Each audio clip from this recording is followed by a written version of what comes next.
सोचो अगर किसी फीमेल बॉडी बिल्डर का शरीर इतना ओवर पावर हो जाए कि मेल बॉडी बिल्डर्स भी उसके सामने बच्चों जैसे लगे। ये वही महिलाएं हैं जिन्होंने अपने मसल्स, साइज और ताकत के साथ बॉडी बिल्डिंग की दुनिया में कहर ढाया। रेने कैंपबेल की 214 किलो शुद्ध मांसपेशियां और हर बाइसेप्स की 20 इंच की ताकत, कोलेट गिम्मोंद का 150 किलो मसल्स वाला छोटा फ्रेम और नतालिया कुजनेट्सोवा की 225 किलो की भारी ताकत और रॉ मसल्स, ये सब सिर्फ मेहनत से नहीं बन पाए। इन महिलाओं ने अपनी बॉडी को नया रूप देने के लिए स्टेरॉइड्स का भी सहारा लिया ताकि हर कंपटीशन में सभी किसी को चौंका सके। इस वीडियो में हम जानेंगे उन 15 महिलाओं के बारे में जिन्होंने अपने शरीर को निखारने और ताकत पाने के लिए सीमाओं को पार किया। उनके फिजिक, उनके रिकॉर्ड्स और स्टेरॉइड्स के इस्तेमाल की सच्चाई आपको हैरान कर देगी। अगर आप सोचते हैं कि महिला बॉडी बिल्डिंग सिर्फ फिटनेस का खेल है, तो ये कहानी आपके सोच को बदल देगी। तैयार हो जाओ दुनिया की सबसे पावरफुल और कंट्रोवर्शियल फीमेल बॉडी बिल्डर्स की अनसुनी कहानी सुनने के लिए, जिसमें नंबर 15 पर है रेने कैंपबेल। कुछ लोग खाने में सुकून ढूंढते हैं, लेकिन रेने कैंपबेल ने खाने में परफेक्शन ढूंढा। 5 फुट 8 इंच की ये पावर हाउस करीब 10 साल तक हर 3 घंटे में एक ही प्लेट खाती रही। ठंडी चिकन, राइस, एग्स और कैबेज। ना कोई ट्रीट ना चीट, बस एक जैसी डाइट और जबरदस्त डिसिप्लिन। रोज करीब 5000 कैलोरी, यानी एक आम औरत की जरूरत से 2 गुना, ताकि उनका करीब 90 किलो का विशाल शरीर बना रहे। उनकी बैक 47 इंच चौड़ी और काफ 17 इंच के थे। यहाँ तक कि वो बाहर रेस्टोरेंट में भी अपना पोर्टेबल स्केल साथ रखती, हर बाइट को तौल कर ही खाती ताकि डाइट एकदम परफेक्ट रहे। लेकिन सच ये भी है कि इतनी हैवी और कट फिट मसल्स सिर्फ डाइट से नहीं बनती। ऐसी बॉडी के लिए उन्होंने स्टेरॉइड का भी इस्तेमाल किया और भारी ट्रेनिंग के साथ साथ ये भी उनके ट्रांसफॉर्मेशन का बड़ा हिस्सा था। 2012 में उन्होंने ओवरऑल वर्ल्ड चैंपियन का खिताब जीता और international federation of body building and fitness से प्रोफेशनल स्टेटस हासिल किया। डॉक्टर तक ने उन्हें कहा था कि वेट उठाना छोड़ दो, लेकिन उन्होंने हार नहीं मानी। उनकी ठंडी और रिपीट होने वाली डाइट, साथ में स्टेरॉइड और पागलपन वाली मेहनत, इसने एक ऐसी चैंपियन तैयार की जो दुनिया के बेस्ट से टक्कर ले सके। सवाल ये है, क्या आप आइसक्रीम, चिकन नगेट्स और खाने की आजादी छोड़कर सिर्फ कंट्रोल, परफेक्शन और इतनी कीमत चुकाकर जी सकते हैं? नंबर 14 पर है ट्रेजिक ट्रांसफॉर्मेशन ऑफ निकोल बैस। वो कमरे में मौजूद ज्यादातर मर्दों से ज्यादा वजन उठा सकती थी, लेकिन उनकी ताकत की ये कहानी एक बड़ी कीमत के साथ आई। निकोल बैस सिर्फ बॉडी बिल्डिंग का नाम नहीं थी, वो एक तूफान थी। 1985 में शुरू हुई उनकी जर्नी ने अगले 10 सालों में उन्हें एक ऐसी शख्सियत बना दिया जो बेंच प्रेस में 143 किलो उठा सकती थी, यानी लगभग 2 भरे हुए घरेलू गैस सिलेंडर से भी ज्यादा। 90s तक उनका शरीर ऐसा दिखता था जैसे पत्थर से तराशा गया हो। 1998 में जब वो रेसलिंग की दुनिया में उतरी तो हर कोई उन्हें बीस्ट कहने लगा, लेकिन इस ताकत के पीछे छुपा था एक राज, एनाबॉलिक स्टेरॉइड। बिना स्टेरॉइड के इतनी मसल मास और डेफिनेशन पाना लगभग नामुमकिन था और निकोल ने भी इसी रास्ते को चुना। ये ड्रग्स मसल्स को बड़ा करते हैं, लेकिन साथ ही चेहरे की शेप बदल देते हैं, हड्डियों को मोटा कर देते हैं और फैट को तेजी से खत्म कर देते हैं। लेकिन इस खेल का दांव बहुत बड़ा था और निकोल हार गई। 2006 में उन्हें स्टेरॉइड इंड्यूस्ड पैनक्रियाटाइटिस हुआ, एक दर्दनाक और जानलेवा बीमारी। कुछ साल बाद अपने शुरुआती 50s में उन्हें स्ट्रोक और हार्ट अटैक हुआ। सालों के स्टेरॉइड के असर से उनका शरीर, जो कभी पावर का प्रतीक था, उसी के खिलाफ हो गया। निकोल बैस चाहती थी कि वो दुनिया में सबसे ताकतवर बने और कुछ वक्त के लिए वो बनी भी, लेकिन इसकी कीमत स्थायी और आखिरी साबित हुई। नंबर 13 पर है muscle profiling and the fall of Sweden's strongest woman.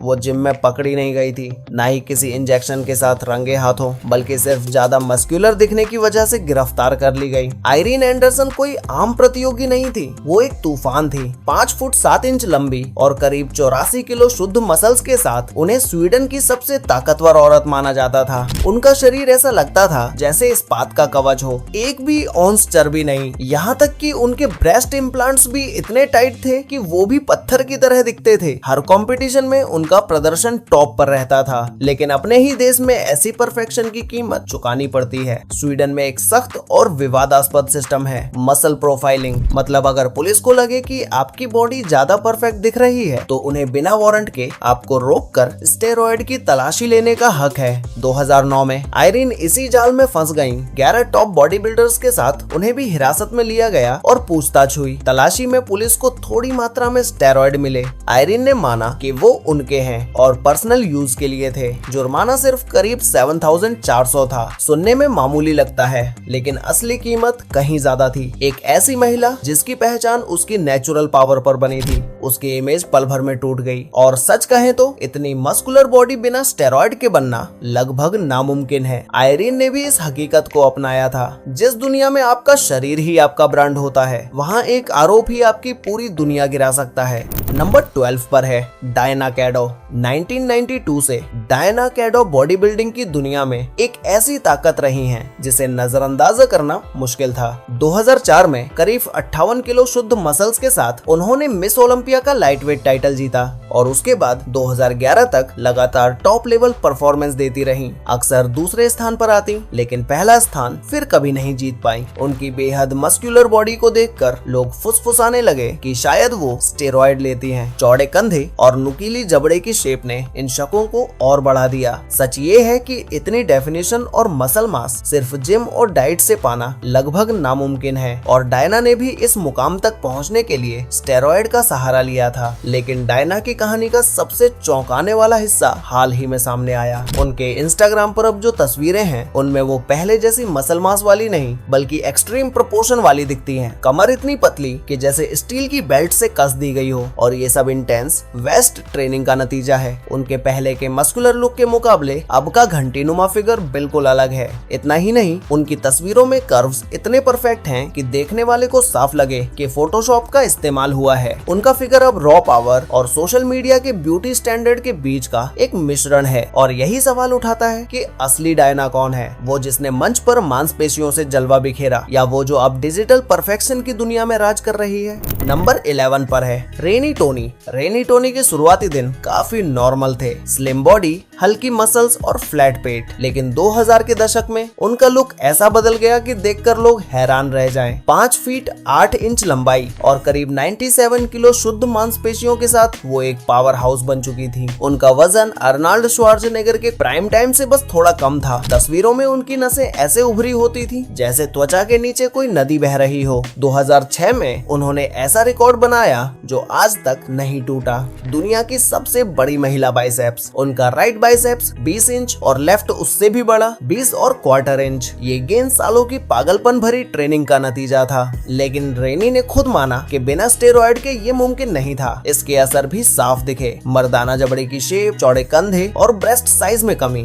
Rainy Tony की कहानी एक तरफ जीत और रिकॉर्ड की है तो दूसरी तरफ ये चेतावनी भी देती है कि एक्सट्रीम ताकत की कीमत बहुत भारी हो सकती है। और सच कहें तो शायद ही कोई इंसान इतना हिम्मत वाला हो जो उनके सामने आर्म रेसलिंग में उतरने की सोच पाए। नंबर 10 पर है कोलेट गुइमॉन्ड। सिर्फ 5 फीट 1 इंच लंबी कोलेट गुइमॉन्ड दुनिया की सबसे छोटी प्रोफेशनल फीमेल बॉडी बिल्डर्स में से एक हैं, लेकिन इस छोटे से फ्रेम में करीब 68 किलो मसल्स भरी हुई थी। 26 साल की उम्र में ट्रेनिंग शुरू कर उन्होंने सिर्फ 2 साल में 1989 का मॉन्ट्रियल बॉडी बिल्डिंग चैंपियनशिप जीत ली। फिर 1997 में एक हादसे ने सब बदल दिया। उनका शरीर बुरी तरह टूट गया, 9 सर्जरी हुई और फिजिक असिमेट्रिकल हो गई। ज्यादातर लोग यही हार मान लेते, लेकिन कोलेट ने और ज्यादा मेहनत की। उन्होंने शरीर को पहले से ज्यादा पुश किया, हर कमी को सुधारा और 2005 में कैनेडियन हैवीवेट चैंपियनशिप जीतकर प्रोफेशनल स्टेटस हासिल किया। भले ही उन्होंने सिर्फ 3 ऑफिशियल कॉन्टेस्ट में हिस्सा लिया, लेकिन ट्रेनिंग कभी नहीं छोड़ी। 2018 तक उनका वजन 79 किलो हो चुका था और उनकी काफ मसल्स इतनी बड़ी हो गई कि नॉर्मल पैंट फिट ही नहीं होती थी, बस स्ट्रेचेबल लेगिंग्स ही बची थी। कोलेट की कहानी साबित करती है असली ताकत सिर्फ मसल्स में नहीं बल्कि उस दिल में होती है जो हर मुश्किल के बाद भी हार मानने से इनकार करता है। नंबर 9 पर है the rise and shrink of Kim Chis. Kim Thunders Chiski ने कभी नहीं सोचा था कि वो वुमेन बॉडी बिल्डिंग पर राज करेंगे। 1989 में अपना पहला कंपटीशन बिना सीरियस ट्रेनिंग के खेला और सेकंड पोजीशन हासिल की। उस वक्त उनका वजन सिर्फ 55 किलो था, लेकिन उनकी नेचुरल सिमेट्री और मसल डेंसिटी ने सबको चौंका दिया। उन्होंने खुद को और पुश किया और 1996 आते आते मिस ओलंपिया का खिताब जीतकर उसे अपने नाम कर लिया। अगले 4 साल तक वो इस टाइटल की रानी बनी रही। तब तक उनका वजन 71 किलो हो चुका था, जिसमें हर मसल रेजर की तरह शार्प थी। उनकी पावरफुल लेग्स के कारण उन्हें थंडर्स कहा जाने लगा और स्टेज पर उनकी मौजूदगी बेमिसाल थी। लेकिन फिर आया बैकलैश। 2000 में international federation of body building ने नए नियम बना दिए। अब सिर्फ मसल्स काफी नहीं थे, ज्यादा फेमिनिन लुक जरूरी था। जज फेस की ब्यूटी और मेकअप पर भी स्कोर देने लगे, जैसे ये कोई पेजेंट हो। मजबूरी में किम को मसल्स कम करने पड़े ताकि वो कंपटीशन में रह सकें। उन्होंने फिटनेस और फिगर कॉन्टेस्ट में हिस्सा लिया, लेकिन वो डोमिनेंस अब नहीं रही। जिस ताकत ने उन्हें टॉप तक पहुंचाया, वही ताकत आखिरकार उनके खिलाफ इस्तेमाल हुई। नंबर 8 पर है नतालिया कुज़नेत्सोवा। सोचो, अगर हल्क और वंडर वुमन का कोई कॉम्बिनेशन होता तो शायद वो नतालिया कुज़नेत्सोवा होती। 5 फुट 7 इंच की हाइट और 102 किलो वजन के साथ नतालिया कुज़नेत्सोवा दुनिया की सबसे बड़ी महिला बॉडी बिल्डर मानी जाती हैं। सिर्फ 29 साल की उम्र में इस रशियन पावर हाउस ने 15 साल से ज्यादा वक्त अपने शरीर को तराशने में लगा दिया। उनकी जांघों का साइज 74 सेंटीमीटर है, जो कई औरतों की कमर से भी ज्यादा है। उनके बाइसेप्स 48 सेंटीमीटर के हैं, यानी एक एक्स्ट्रा लार्ज आदमी की गर्दन जितने मोटे। और ये सिर्फ साइज की बात नहीं, नतालिया ताकत का दूसरा नाम है। 170 किलो का बेंच प्रेस और 240 किलो का डेडलिफ्ट उनके नाम वर्ल्ड रिकॉर्ड हैं। यकीन मानो, उनकी एक पकड़ किसी को भी नॉकआउट कर सकती है। लेकिन सवाल है, पतली दुबली लड़की से मसल्स की कोलोसिस बनने का सफर कैसे तय हुआ? नतालिया इसे छुपाती नहीं। वो मानती हैं कि वो एनाबॉलिक स्टेरॉइड्स लेती हैं, लेकिन सिर्फ कंपटीशन से पहले और कम डोज में। असर फिर भी साफ है, बॉडी फैट बेहद कम, मसल्स का साइज कई गुना बढ़ा और आवाज अब गहरे बैरिटोन में बदल चुकी है। ये ट्रांसफॉर्मेशन इंसानी हदों को धक्का देता है, नेचुरल और एनहेंस्ड के बीच की लाइन को धुंधला कर देता है और ताकत, खूबसूरती और बलिदान की परिभाषा पर फिर से सोचने पर मजबूर करता है। उनके हर फ्लेक्स में डेडिकेशन, हिम्मत और उस भारी कीमत की कहानी छुपी है जो महानता पाने के लिए चुकानी पड़ती है। नंबर 7 पर है जोआना थॉमस। सिर्फ 21 साल की उम्र में जोआना थॉमस यूके की सबसे कम उम्र की प्रोफेशनल फीमेल बॉडी बिल्डर बनी और बॉडी बिल्डिंग की दुनिया में हलचल मचा दी। उनका तराशा हुआ शरीर और जबरदस्त जज्बा उन्हें जल्द ही अमेरिका तक ले गया, जहां 1997 से 2007 के बीच उन्होंने कई कंपटीशन में टॉप पोजीशन हासिल की। बहुतों ने सोचा कि उनकी ताकत का राज स्टेरॉइड है, लेकिन सच्चाई उससे कहीं ज्यादा दर्दनाक थी। वो एक बेहद क्रूर प्रोसेस से गुजरती थी। ऐसे इंटेंस मसाज सेशंस जो उनके मसल्स को सचमुच फाड़ देते थे ताकि वो और बढ़ सके। दर्द लगातार रहता था, लेकिन इसी ने उन्हें वो विशाल मसल्स दिए जिनके लिए वो मशहूर हुई। लेकिन शरीर को हद से आगे धकेलने की कीमत भारी होती है। 2019 में जोआना को दोनों घुटनों में गंभीर अर्ली ऑनसेट ऑस्टियोआर्थराइटिस हो गया, एक दर्दनाक बीमारी जिसे सालों की सख्त ट्रेनिंग और मसल ट्रॉमा ने और बिगाड़ दिया था। उनके मूवमेंट तेजी से घटने लगी और उन्हें ट्रेनिंग छोड़नी पड़ी। मसल्स मेंटेन करने की ताकत न होने से उनका मशहूर तराशा हुआ शरीर धीरे धीरे मिटने लगा। वो चाहकर भी दोबारा हैवीवेट बॉडी बिल्डिंग स्टेज पर नहीं लौट पाई। अप्रैल 2020 में जोआना इस दुनिया को छोड़ गई, पीछे छोड़ते हुए एक ऐसी विरासत जो जुनून और एक्सट्रीम बॉडी बिल्डिंग की सच्ची लेकिन कठोर हकीकत बताती है। जहां भी वो आज हो, बस उम्मीद है कि वहां उनके लायक एक जिम जरूर हो। नंबर 6 पर है बेव फ्रांसिस। 1955 में ऑस्ट्रेलिया के जलोंग शहर में जन्मी बेव फ्रांसिस 5 भाई बहनों में सबसे बड़ी थी। बचपन से ही उनका जीवन डिसिप्लिन और ताकत से जुड़ा रहा। 4 साल की उम्र से 15 साल तक बैले डांस किया, फिर स्कूल और यूनिवर्सिटी में swimming, football, field hockey, tennis, volleyball, rowing और एथलेटिक्स में कमाल दिखाया। 1976 में डिग्री लेने के बाद उन्होंने पावर लिफ्टिंग अपनाई और 6 बार वर्ल्ड पावर लिफ्टिंग चैंपियन बनी। उनकी ताकत इतनी मशहूर हुई कि 1983 में प्रोड्यूसर जॉर्ज बटलर ने उन्हें pumping iron 2 the women documentary में लिया, जो लास वेगास के सीजर्स वर्ल्ड कप में फिल्माई गई थी। उस दौर में फीमेल बॉडी बिल्डर्स को सिर्फ मसल्स पर नहीं बल्कि उनकी फेमिनिन लुक पर भी जज किया जाता था, एक डबल स्टैंडर्ड जिसने बेव को मुश्किल में डाल दिया। उन्होंने इस बैलेंस के लिए नोजस सर्जरी, हेयर ब्लीचिंग और यहाँ तक कि मसल्स कम करने तक की कोशिश की, लेकिन बड़ी जीत उनसे दूर रही। 1987 में उन्होंने पावर लिफ्टिंग की विशाल ताकत को परफेक्ट सिमेट्री के साथ मिलाकर वर्ल्ड चैंपियनशिप जीती, लेकिन उनकी जर्नी ने एक कड़वी सच्चाई उजागर की। जहां महिलाओं से ताकत और पारंपरिक खूबसूरती का नामुमकिन मेल मांगा जाता था, वहीं पुरुषों की प्रतियोगिताओं में पसीने से तर एथलीट्स को हीरो बना दिया जाता था। ये साफ दिखाता है कि उस दौर की उम्मीदें कितनी नाइंसाफ और क्रूर थीं। नंबर 5 पर है यॉन वू झीस मसल रेवोल्यूशन। उसने हर उम्मीद को तोड़ दिया। कोरियन ब्यूटी आइडियल्स को उलटते हुए शेयर मसल और अनस्टॉपेबल पावर के साथ एक ऐसे कल्चर में जहां स्लिम और छोटी काया को ही खूबसूरती माना जाता है, यान वू जी ने बिल्कुल अलग रास्ता चुना। 36 साल की उम्र में उन्होंने खुद को नाजुक 47 किलो से बदलकर कुछ सालों में 70 किलो की शुद्ध मांसपेशियों वाली ताकत में बदल लिया। ये बदलाव सिर्फ डेडिकेशन से नहीं आता, इसके लिए जुनून चाहिए। वो जुनून जो हफ्ते में 6 दिन ट्रेनिंग करवाए और हर लिमिट को तोड़ दे। इसी जुनून ने उन्हें वैंकूवर और न्यूयॉर्क प्रो जैसे बड़े IFBB इवेंट्स में टॉप 5 तक पहुंचाया। उनका सबसे यादगार पल 2016 में Korean TV show star king पर आया, जहां उनके आते ही पूरे स्टूडियो में हैरानी की लहर दौड़ गई। जबड़े गिर गए, आंखें फैल गईं और ऑडियंस की रिएक्शन खुद एक तमाशा बन गया। लेकिन कहानी यहीं खत्म नहीं होती। उनकी आवाज असामान्य रूप से भारी है, जो टॉप बॉडी बिल्डर्स जैसे नतालिया कुज़नेट्सोवा से मिलती है। ये स्टेरॉइड यूज का इशारा हो सकता है, लेकिन इंटेंस ट्रेनिंग भी टेस्टोस्टेरोन लेवल बढ़ा सकती है, जिससे ये बदलाव आता है। वजह चाहे जो भी हो, यान वू की जर्नी सिर्फ मसल्स की नहीं बल्कि नियमों को फिर से लिखने, कल्चर को चैलेंज करने और रिस्पेक्ट कमाने की है।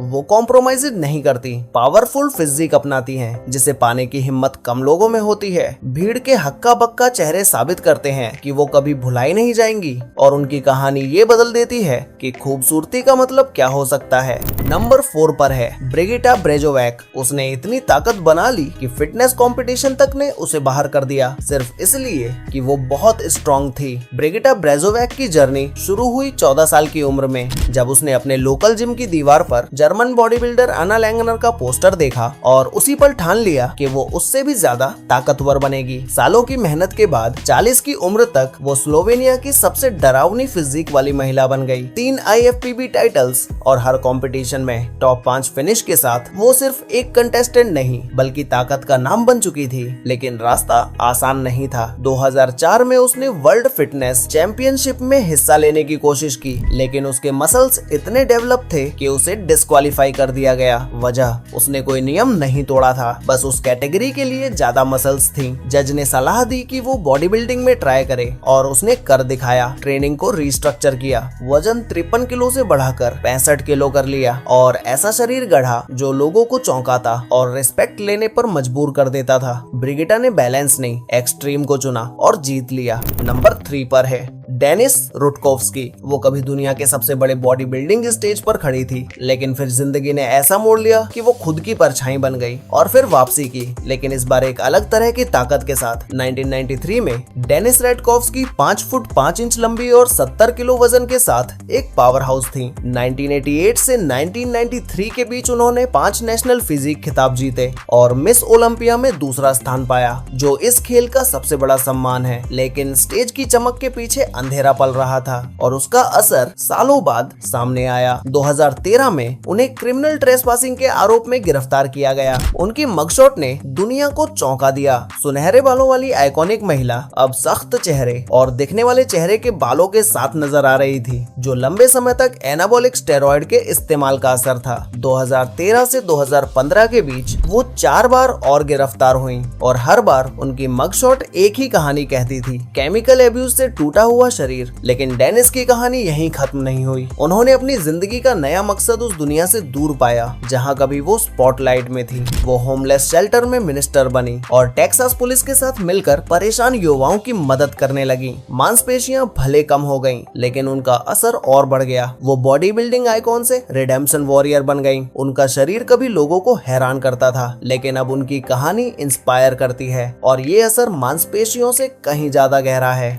नंबर 2 पर है आइरिस काइल्स। वो सिर्फ मुकाबला जीतने नहीं आई थी, उन्होंने इतिहास रच दिया, हर रिकॉर्ड तोड़कर, चाहे वो पुरुष हो या महिला। आइरिस काइल सिर्फ एक चैंपियन नहीं, बल्कि इस बात की जीती जागती मिसाल है कि अटूट डिसिप्लिन इंसानी शरीर को कहां तक ले जा सकता है। 10 मिस ओलंपिया टाइटल अपने नाम करने वाली आइरिस के पास किसी भी बॉडी बिल्डर से ज्यादा फर्स्ट प्लेस ओलंपियन जीते हैं। यहाँ तक कि लेजेंडरी रॉनी कोलमैन और ली हेनी से भी, जिनके पास 8 टाइटल हैं, 5 फुट 7 इंच लंबी और 78 किलो वजन के साथ वो किसी चलते फिरते टैंक से कम नहीं दिखती। 1994 में कंपटीशन में उतरने के बाद उन्होंने एक ऐसी विरासत बनाई जो दशकों तक फैली और हर नए खिलाड़ी के लिए एक स्टैंडर्ड बन गई। ज्यादातर एथलीट्स उम्र के साथ रिटायरमेंट की तरफ बढ़ जाते हैं, लेकिन आइरिस ने ये रास्ता नहीं चुना। 2020 में 45 साल की उम्र में और 6 साल स्पॉटलाइट से दूर रहने के बाद उन्होंने प्रोफेशनल बॉडी बिल्डिंग में धमाकेदार वापसी का ऐलान किया, जहां 40 के पार जाते ही लोग स्लो हो जाते हैं। वहीं आइरिस के लिए ये नए चैप्टर की शुरुआत थी। उनका करियर कई दौरों से लंबा चला और उनका शरीर उम्र को चुनौती देता रहा। आइरिस काइल ने सिर्फ लिमिट्स को पुश नहीं किया, उन्होंने उन्हें मिटा दिया। उनका राज्य सिर्फ मसल्स में नहीं था, बल्कि डोमिनेंस, लंबे सफर और उस रूल बुक को फिर से लिखने में था कि एक बॉडी बिल्डर क्या बन सकता है। तो गाइज, फाइनली अब बात करते हैं नंबर 1 के बारे में, जिसमें नंबर 1 पर है अलीशा यंग। अलीशा यंग शायद अब तक की सबसे genetically gifted female body builder हैं। उनकी नेचुरल फुर्ती और जबरदस्त मसल मास उन्हें किसी भी स्टेज पर खतरनाक प्रेसिडेंस बना देता है। कई एथलीट्स सिर्फ स्ट्रेंथ या शेप से इम्प्रेस करती हैं, लेकिन अलीशा, जो एक अमेरिकन पावर हाउस है, दोनों को बेमिसाल तरीके से मिलाती हैं। 2008 में प्रो सर्किट में एंट्री लेकर उन्होंने सबका ध्यान खींचा, खासकर इतने बड़े मसल्स के साथ फेमिनिन सिलुएट बनाए रखने से। उन्होंने कहा था, मेरे पास हमेशा से मसल्स रहे हैं, तो क्यों ना इन्हें यूज करूं। यही माइंडसेट उन्हें सालों की टफ ट्रेनिंग और परसिवियरेंस से गुजारता रहा। 2014 में उन्होंने एनपीसी यूएसए चैंपियनशिप में प्रो कार्ड जीता और साबित कर दिया कि वो आम कंपटीटर नहीं। उनका इंस्टाग्राम ब्रूटल वर्कआउट्स और अद्भुत प्रोग्रेस का सबूत है। अलीशा यंग दिखाती हैं कि जब रॉ जेनेटिक्स अटूट डिटर्मिनेशन से मिले, नतीजा लीजेंडरी बनता है। तो दोस्तों, ये थी वो 15 महिलाएं जिन्होंने स्टेरॉइड्स को अपनी जिंदगी पर हावी होने दिया और खुद को पूरी तरह बदल लिया। अगर आपको ये वीडियो इंटरेस्टिंग लगी हो तो लाइक जरूर करें और ऐसे ही और कंटेंट के लिए हमारे फैक्ट एक्स चैनल को सब्सक्राइब करना मत भूलना।